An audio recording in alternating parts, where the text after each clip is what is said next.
waiting for a sign, for someone to believe in you, for life to somehow rearrange itself in your favor, you are setting yourself up for disappointment. The world does not work that way. We've been fed this fantasy since childhood, the idea that if we struggle long enough, someone will see our pain and pull us out of it. That's what happens in movies. The underdog gets discovered, the lost soul finds a mentor, the person drowning in hardship gets rescued at the last moment. But in real life, nobody is watching, nobody is coming. And that's not meant to depress you, it's meant to wake you up.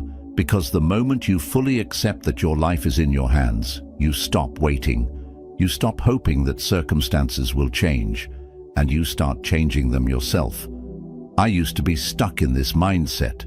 I told myself that if I just worked hard enough, if I was patient enough, someone would eventually recognize my potential and give me my big break. I convinced myself that things would work out if I just kept waiting for the right moment. I was waiting for a job offer to magically appear. I was waiting for someone to notice my talent and invest in me. I was waiting for the right conditions, the right mindset, the right feeling before I took action. And you know what happened? Nothing, because waiting is passive. It tricks you into believing you're being patient when in reality you're just avoiding responsibility. Then one day it hit me. I was the problem. No one was stopping me except me. I wasn't taking action because deep down I was scared. Scared of failure, scared of rejection, scared of not being ready. The harsh truth is that most people don't need to be saved. They need to take responsibility. They need to stop looking for shortcuts, stop waiting for approval, and stop hoping that someone else will do the hard work for them. It sounds harsh, but the people you expect to help you, they have their own problems. Your family loves you, but they can't live your life for you. Your friends support you, but they're busy fighting their own battles. Even your mentors, the ones who give you great advice, aren't going to hold your hand through every decision. And if someone did come to save you, it wouldn't work. Because real change, real growth, doesn't come from being rescued. It comes from struggle, from figuring things out on your own, from learning how to stand on your own 2 feet. Think about the people you admire, the successful, the disciplined, the ones who seem unstoppable. Did they get there because someone saved them? Or did they build themselves from the ground up through relentless effort and self-reliance? When you stop expecting someone else to solve your problems, you take full ownership of your life. And when you take full ownership, everything changes. So how do you actually apply this? Stop waiting for permission. No one is going to tell you it's time to start. No one is going to give you the perfect conditions. You have to create them yourself. Take action. Even when you don't feel ready, you won't feel ready, ever. Stop waiting to feel motivated and just take the next small step. Accept full responsibility. Where you are right now is a direct result of the choices you've made. That might sting, but it also means you have the power to change it. Become the person you would want to save you. Imagine if the version of you 5 years from now could go back in time and rescue you. What would that person tell you to do today? Understand that action creates clarity. Most people don't start because they don't have a clear path. But the truth is, clarity comes from action. The more you move forward, the clearer things become. Here's the beautiful part. If no one is coming to save you, then no one is stopping you either. There are no gatekeepers. No one is standing in your way except the excuses you keep telling yourself. This is your life. No one else is responsible for making it great. So what are you going to do? Sit around hoping for a miracle? Or take control and become your own damn hero?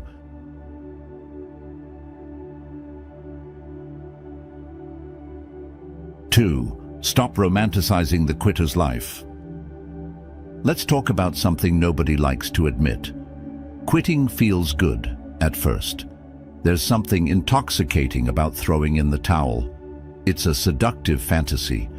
The idea of saying, "Screw this, I'm out," and walking away from responsibilities, stress, and pressure. Quitting lets you escape. It gives you an instant dopamine hit. And for a brief moment, you feel free. That's why so many people daydream about disappearing, moving to a remote cabin in the woods, deleting social media and ghosting everyone, dropping out of school, quitting their job, or just checking out of life entirely. The idea of quitting is sold to us as this romantic, rebellious act of self-care. And sure, sometimes stepping away is necessary. Sometimes walking away from toxic situations is the right move. But that's not what most people are doing. Most people aren't quitting for their well-being. They're quitting because it's easier than facing the discomfort of pushing through. And here's the truth no one wants to hear. Quitting doesn't actually make life easier.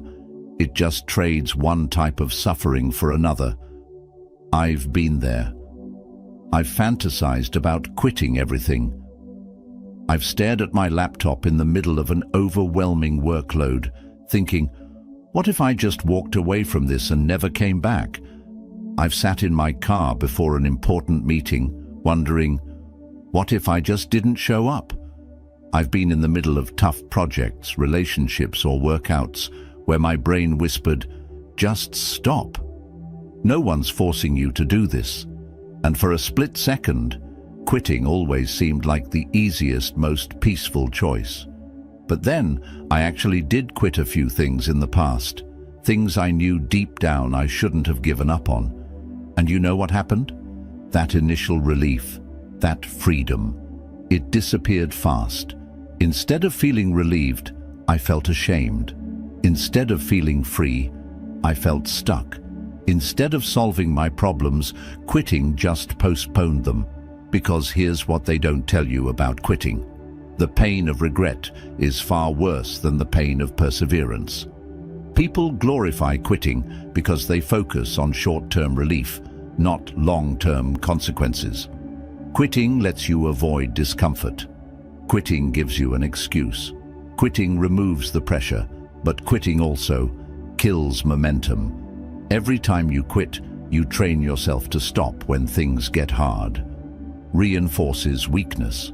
The more you quit, the easier it gets, and not in a good way. Leaves you with, what if? Every time you quit something important, you wonder what could have been. And worst of all, quitting often doesn't change your situation. If you quit your job because it's hard, you'll probably struggle in the next one too. If you quit your business because it's not growing fast enough, you'll likely do the same with your next idea. If you quit a workout plan because it's painful, guess what? Every new plan will be painful too. The hard things don't go away just because you quit. They just follow you into the next chapter. Here's the unpopular truth. The things you want most in life, success, confidence, discipline, financial freedom, strong relationships, all require suffering. There is no easy path. You can suffer now by pushing through obstacles, or you can suffer later by dealing with regret.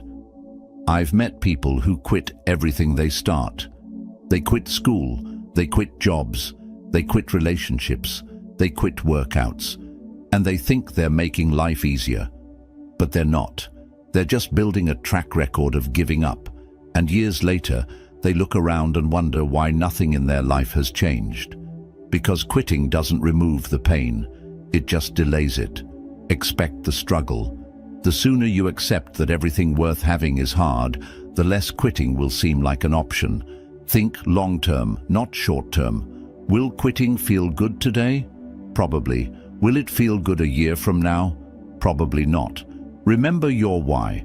The reason you started something is always more important than the reason you want to quit. Reframe failure. Struggling doesn't mean you're failing, it means you're growing. Give yourself time before making decisions.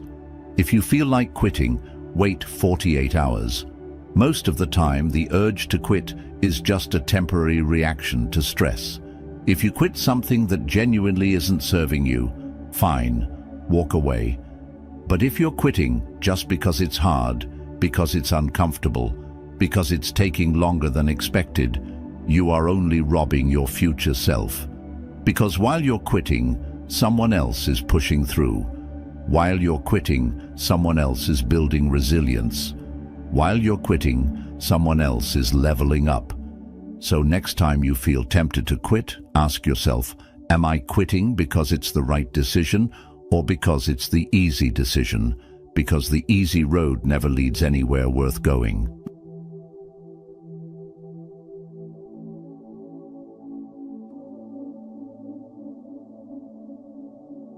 3. Feel the feels, but keep moving. Let's get real for a second. Some days, life sucks. You wake up feeling like a failure. You're overwhelmed, exhausted, and questioning everything. And the worst part, you can't even explain why. Society loves to shove toxic positivity down our throats. Just think happy thoughts. Manifest good vibes only. Don't let anything get to you, which, let's be honest, is complete nonsense. Because sometimes life punches you in the face. And when that happens, trying to pretend you're fine doesn't help. Suppressing emotions doesn't make them disappear. In fact, it usually makes things worse. But here's where most people mess up. They let their feelings dictate their actions. They feel sad, so they stop showing up. They feel anxious, so they procrastinate. They feel unmotivated, so they quit. They tell themselves, I'll start when I feel better. But that's a trap.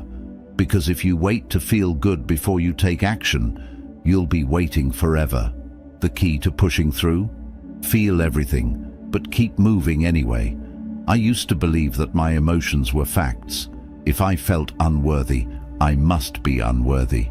If I felt like a failure, I must be failing.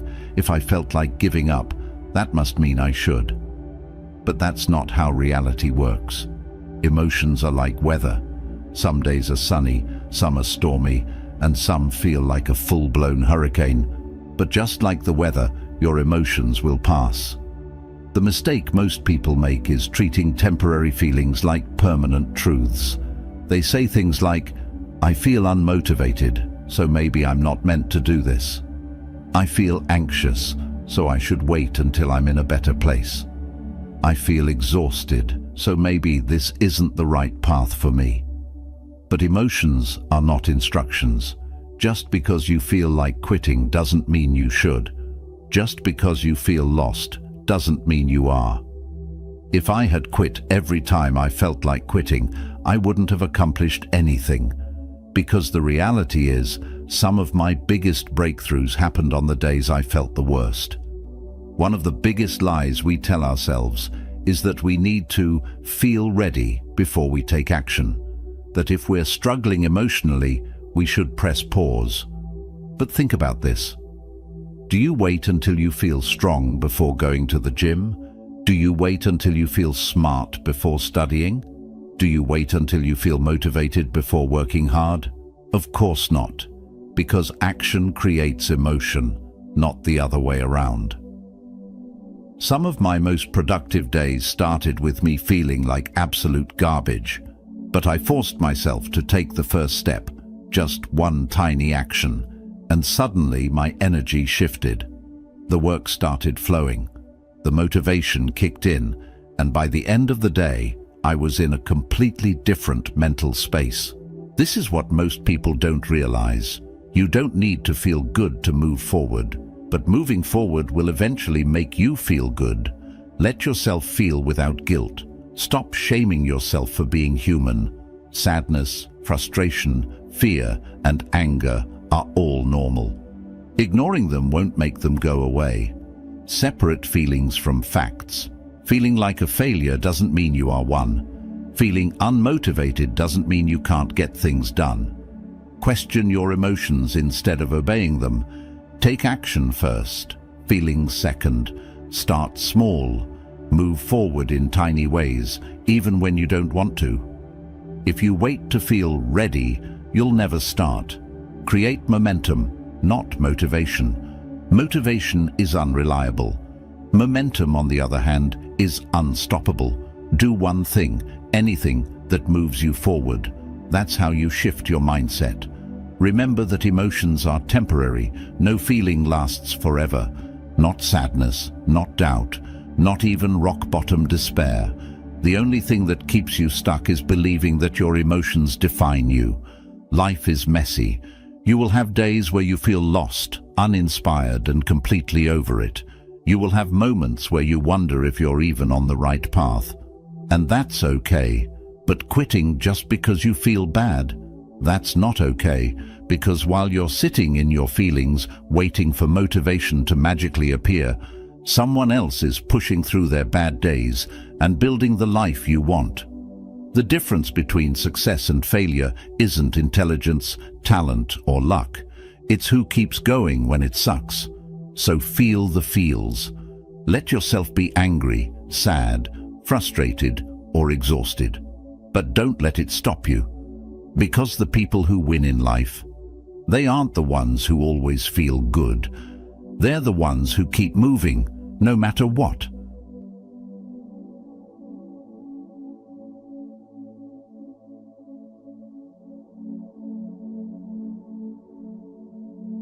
Four, find someone worse off than you and help them. All right, let's be brutally honest. When life feels like it's falling apart, the last thing you probably want to hear is, go help someone else.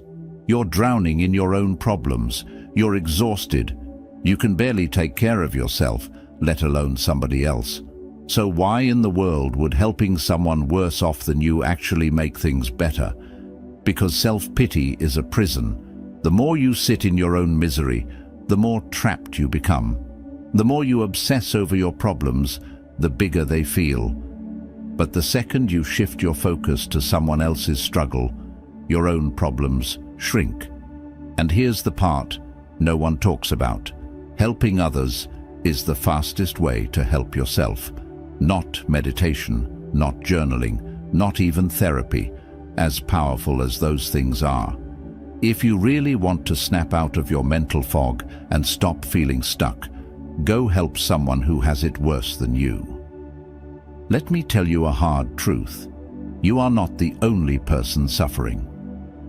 I say this with love, but most people, myself included, get trapped in this self-centered mindset where we think, no one understands my pain. No one else has it this bad. I'm alone in this. But step outside your bubble for 5 minutes and reality will slap you in the face. That thing you're struggling with, millions of people have survived worse. That heartbreak you think you'll never recover from?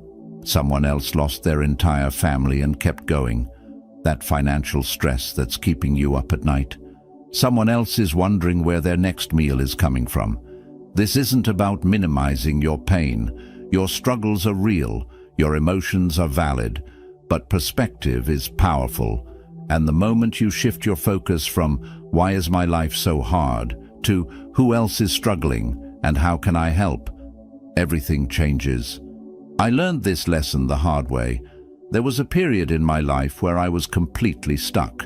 I felt lost, unmotivated, and sick of everything. My goals felt impossible.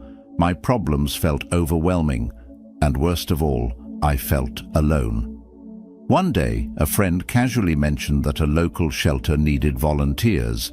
At first, I dismissed it. I don't have time for that. I can barely handle my own life. But something in me snapped. Maybe I was desperate for a distraction. Maybe I was tired of feeling sorry for myself. Either way, I showed up. And that one decision changed everything. I met people who had nothing. People who had lost their homes, their families, their sense of security. And yet, somehow, they still smiled. They still laughed. They still had hope. It hit me like a truck. What the hell was I complaining about? My problems didn't disappear that day, but my perspective shifted. Instead of feeling powerless, I felt useful. Instead of drowning in my own misery, I was actually making a difference, even in a small way. That experience rewired something in me, and since then, every time I start spiraling into self-pity, I force myself to get out of my own head and help someone else. It interrupts your self-pity loop. When you're focused on someone else's problems, you spend less time obsessing over your own. It gives you instant purpose. Feeling lost? Directionless? Go be useful to someone. Even the smallest act of kindness makes a difference. It reminds you how strong you actually are. You think you're at rock bottom, but you still have something to give. That's proof that you're not as helpless as you feel. It creates momentum. When you help someone, you feel good. When you feel good, you take more action. And before you know it, you've pulled yourself out of your slump. Look, I get it. When you're struggling, the idea of helping others sounds exhausting. But you don't have to be some superhero. You don't have to start a charity or dedicate your life to service. Just start small. Call someone who's struggling. Even if you don't have the answers, just listening can change someone's day. Buy a meal for someone in need. Next time you grab food, pick up an extra meal for a homeless person. Share your knowledge. If you've overcome something, help someone else do the same. Volunteer for an hour, just 1 hour. You'd be shocked how much it shifts your mindset. Be kind. Sometimes just offering a little patience, a compliment or a smile can change someone's entire day. And if you think, I have nothing to give, you're wrong. You always have something to offer. Your time, your energy, your encouragement. These things are priceless. At the end of the day, you have 2 choices. Sit in your own misery, waiting for someone to save you. Step outside of yourself and help someone else. One of these choices keeps you trapped. The other sets you free. So, the next time you feel like giving up, don't focus on how hard your life is. Instead, ask yourself, who can I help today? Because sometimes the best way to pull yourself out of darkness is to be the light for someone else.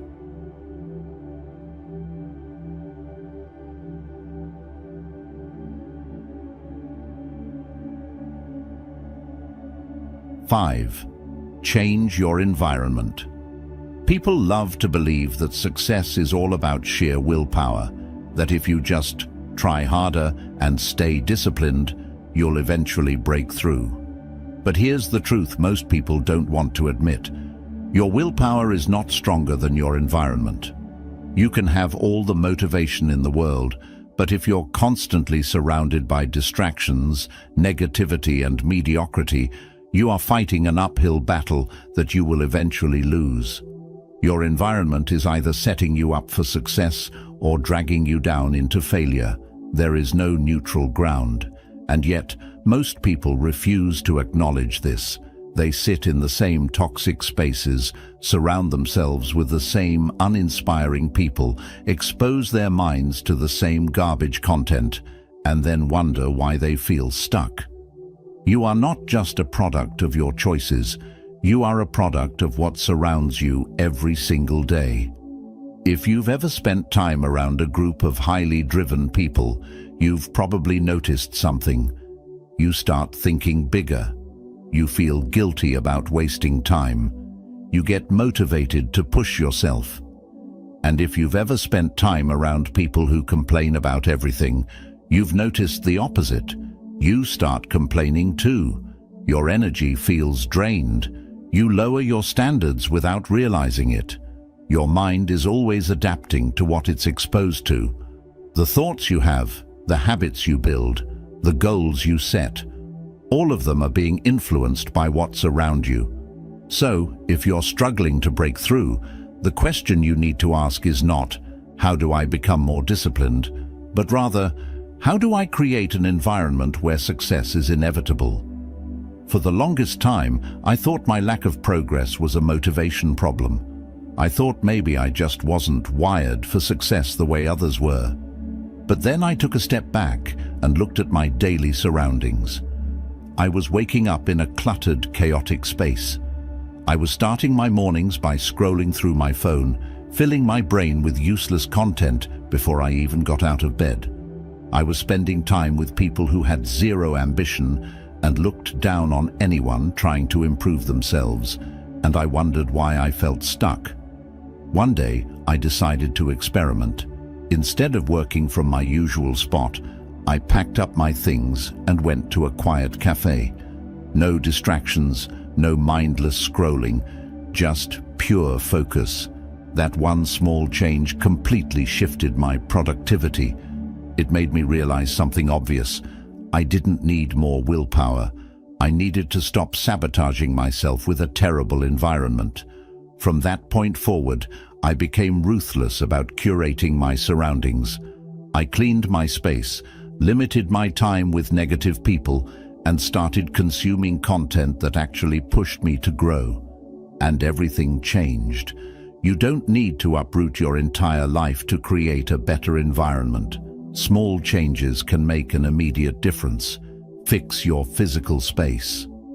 Your external environment affects your internal state more than you realize. Clean your room, desk, or workspace. A cluttered space creates a cluttered mind. Separate work from relaxation. If you work where you sleep, your brain will struggle to focus. Go somewhere new. Sometimes a simple change of scenery, like working from a library or cafe, can reset your brain. Upgrade your social circle. You are heavily influenced by the people around you, whether you realize it or not. Spend time with people who challenge you, not those who drain you. If your friends mock ambition, find new friends. You don't have to cut people off completely, but you do have to control how much access they have to you. Be ruthless about what you consume. Your mind is being programmed every day by the content you consume. Choose wisely. Unfollow social media accounts that add no real value to your life. Replace entertainment with education. Listen to podcasts, read books, and watch content that helps you grow. Stop feeding your mind with negativity. What you consume shapes how you think. Make leaving an option. If your job, city, or living situation is holding you back, start making an exit plan. You are not a tree. You don't have to stay rooted in a place that's killing your potential. Change doesn't happen overnight, but small steps toward a better environment can change everything. The harsh truth. You will become what surrounds you. You can't outwork a toxic environment, so if you feel stuck, uninspired, or unmotivated, stop blaming yourself and start looking at what surrounds you. Is your space set up for focus or filled with distractions? Are the people around you lifting you up or pulling you down? Is your daily routine reinforcing success or keeping you in the same cycle? If you don't like the answers, change something. Because if you don't take control of your environment, it will take control of you.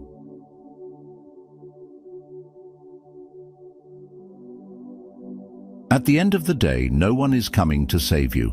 No amount of motivation videos, self-help books, or Monday mindset quotes will change your life if you refuse to change what surrounds you. Your environment is shaping you every single day, whether you realize it or not. It's either pulling you forward or holding you back.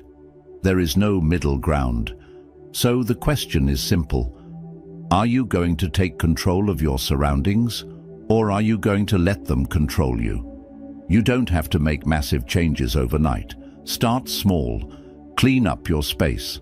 Cut down on distractions. Distance yourself from people who keep you stagnant. Put yourself in places where you have no choice but to grow. Because if you do nothing, nothing changes. If this hit home for you, don't just nod your head and move on. Take action, even if it's just one small change today. By the way, if you enjoy deep, thought-provoking insights on Stoicism, self-improvement, and navigating life with wisdom, you'll love my free newsletter. Every Sunday, I share powerful lessons, controversial truths, and practical strategies to help you level up, all for free. Want to join? Sign up using the link below and start receiving value-packed content straight to your inbox every week.